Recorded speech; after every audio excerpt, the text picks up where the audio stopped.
เนี่ยต้องไม่ละด้าสอบอะไรเปลี่ยนเขาอันนี้ได้ร้องนะว่าเว้นก็เป็นรัสเตอร์เนี่ยกันป่วยร้องไม่กับปาร์ตี้สังนังนี่จอร์นัลิสต์กับไปป่วยมีชาวบ้านที่กับป่วยง่ายเบียดทอดไม่ได้เสียทางให้ตัวละไม่ละเว้นไอ้จอร์นัลิสต์ปาร์ตี้in their statement to MC election in China and Asian Ania introduction and the ila Asian Barabi Puatea Ania Gancharan and Bukunia and he was a Pavira, Zebi Pavira and Vice President Ania Asian Barabi he Ganchalai Ganchalai GS Ania a Puan he can election GS Ania That's it. So that he can headquarter British Arania, Gizebura, the NP President Arania. John President when he can see a toy fair, he can see about to spread and expand the Mela. When February is of the two in village to that of an Indian Gamba AMC election. Polania na itura mi puipi tu ron ponso kadwa AMC area mi puite na apik takin ZNPB na sa som te no pia da tan ania Zoram Nationalist Party hi Mizo National Front Nationalist Party ping win April so ha sa has ko som kole to sarikan kusi din thang in saron renga kandina Heta kalko signatories the heavy was set Gandhi. Heta kal I have a wisdom that she was more million son. A party allowed this to hear voice reveal that Pun Sakala, the Lowin, called Gayane. June Election Commissions of India registration of the Queen. Election Commissions of India, June December is of the South was on Kuala Costa Rican registration with Bear. Kung saan sa tuwa sa kuala pariat MP Lok Sabha election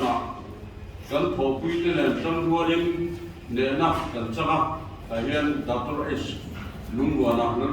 ka MP kan thangting ani ka kami ka ren cha mangin election commission of India recognition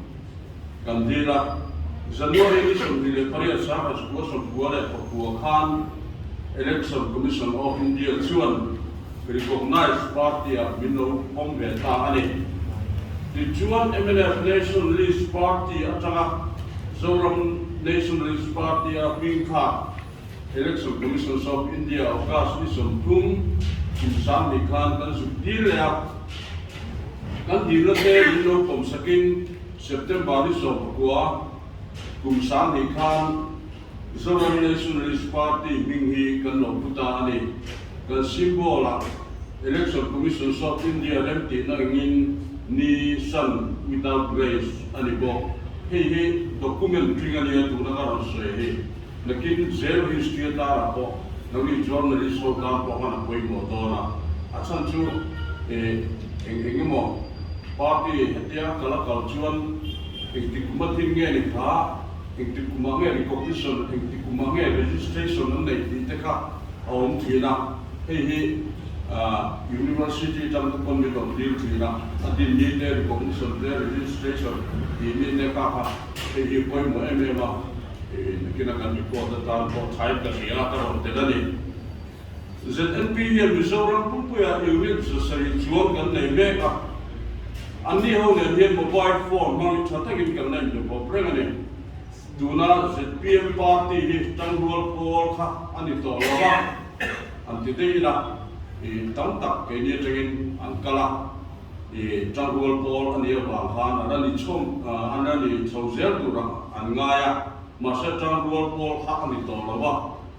party sang changa lang tao khom na neutral atang po ni le du kal khom na ni wangin ZPM hiện unity tham po andan nei lo ngani unity sa di airport ande ya sa tum di an king de po ka phelo wa di tham andan nei lo ni ให้เดียเดียววางเฮียนตุนทุม local council election อ่ะพอผ่านสิ้นนี่อันละเวงอร์งอร์นี่จูบ MLA candidate อินเสสวนละวางผ่านสิ้นนี่อันละเวงอร์งอร์ลุทุปอนกิโลนี่ให้เฮียนจังรัวปออันนี้ตัวเราเสียจุอติเสียงเพียวนี่ดิน ZPM เฮียน constitution จูอันนี้เวงเงี้ยเนี่ยมาเสพมิโซรัม political party ที่สิงห์ constitution เราอ่ะการรักษาแบบมันสุดอันนี้เกรงเมื่อกี้มังอาทอมนั่นต่างจงกำพอดูดุยเราต่างเวลาพูดเราคง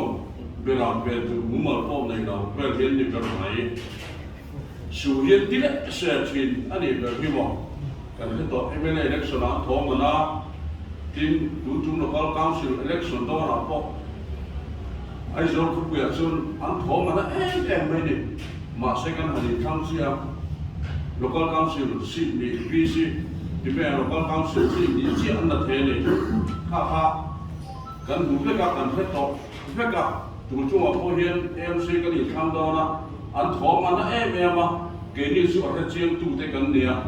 BC local council นะอิน candidate เตอันมาในพวกต่อเพื่อเตดินอัดลิงต่อเตข้าเดียวที่ข้าอันหลงลูกกวนไม่อันเนี้ยข้าอัตรังเกี่ยนี่กันเสียสวยเราเท่เราวะข้ากันหันสวยอันเนี้ยอัตรังนี่ลงลูกตัดไปจู่เดี๋ยวพลังช่วยไปว่าจึงจะมาให้ดินบวงนี่เลยกันสลายผู้ว่าเตผู้เราหลุดผู้ยาเราคนนี้เนี่ยอันนี้จะป่วยเกี่ยรอนเป็นตาZPP เลยซะอันนี้อัดเทียนจะมีมันพวกนี้ทลายสรุปเฟ้อารมณ์ด้วยดูกันนี่ครับก็สวยตัวชูเด่นเพจวันนี้ตัวไหนเห็นกันได้เมฆอันว่าเพจสามทุ่งรวนเรื่องกันเนี่ยทางที่ข้ามีหลอกเพจสับพกุลากันล้มกุยกันหลอกลุ่มไม่หลอกทลายมาเนี่ยเองส่วนน่ะเงี้ยกันนี่เซลล์เป็นemployeeเขากันหลอกลุ่มนั่นจึงพอยบอกแบบตัวจุมา press conference กันหันนี่นะจูAMC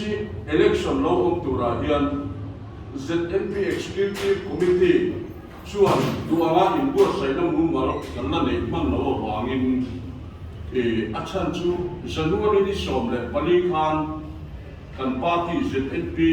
elected body ขันนักกันเนี่ยเจ้าเสียอาการเนี่ยมันได้เวลาข้าขัน AMC election ขันนั้นพวงสุยตัวไม่เสียนี่เสียมูมันนะมันข้าเราหลงเลยนะโอบีเต้เป็นอันนี้พวงเวลาขันอันนี้เดียข้าวบางขันคันดิเดตพวกเป็นเสร็จแล้วว่าชื่อว่าชวน AMC วัดดีนะ ZNP มีเลยซาซงแต่ชวน MNL คันดิเดตเต้เราโหวตเฟกดูเลยเหตุโต้ชัวมาเดเราลาคุยตุลินกันเทียดยืมดูอันนี้ MNL ruling party เตหีกันเว้นชุ่มเลยกันวัวชุ่มเท่าตานะมาสอนมินเข็นเตดูแบบอันเดียวบางอิน ZNP ชวน full support กันเปรีที่ข้าวันนี้โดยเต็งกันพวงอันนี้กันหอมนะ